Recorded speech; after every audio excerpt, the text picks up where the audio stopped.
Alors, Maître Adolphe Mopotu Mokbaya, comme la justice congolaise ne peut pas poursuivre l'ancien président Joseph Kabila parce qu'il est protégé par la loi,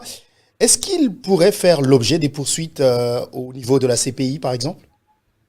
Oui, par rapport à cette question, la réponse est oui et en même temps non. Oui, si les faits qui pourront lui être reprochés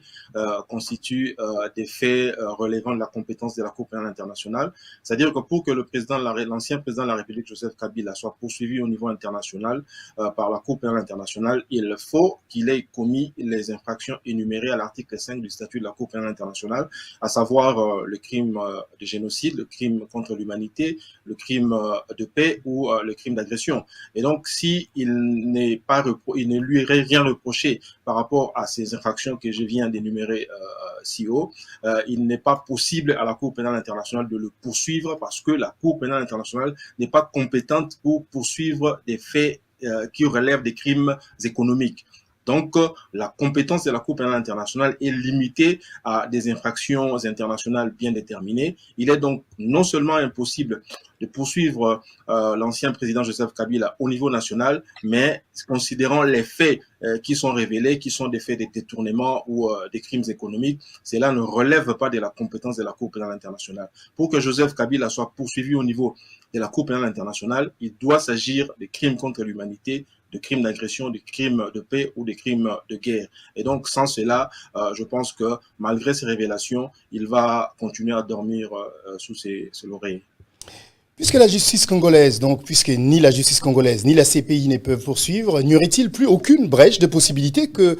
Joseph Kabila, s'il s'avérait qu'il était coupable, fasse l'objet des poursuites judiciaires un jour? Oui, comme d'ailleurs Jean-Jacques Lumumba venait de le dire tantôt, je pense que la solution serait au niveau du Parlement congolais, plus précisément au niveau de l'Assemblée nationale, qui a voté cette loi. Actuellement, seule l'Assemblée nationale peut soit abroger cette loi, soit la modifier et enlever carrément l'immunité totale dont jouit les anciens présidents de la République. Et donc, il appartient à la société civile de faire pression au Parlement congolais qui, si il décide de pouvoir abroger cette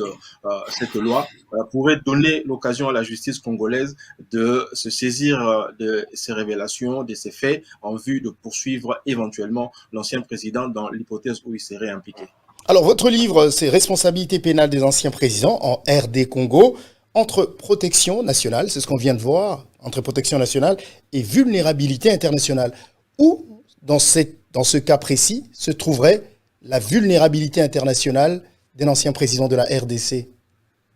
La vulnérabilité internationale tient du fait que, au niveau de la Cour pénale internationale, il y a le principe de la subsidiarité ou de la complémentarité qui voudrait que les personnes qui sont citées à comparaître devant la Cour pénale internationale ne peuvent l'être que si, au préalable, leur justice nationale se saisisse de la question et les juge. Et si, par défaut, leur justice nationale ne sont pas en mesure de le poursuivre, c'est le cas notamment avec le président, l'ancien président, les anciens présidents en République démocratique du Congo, où on peut constater qu'il y a une sorte de barrière qui empêche à la justice nationale de pouvoir les poursuivre et de le juger. Et donc, par rapport à cela, si la justice pénale internationale constate qu'il y a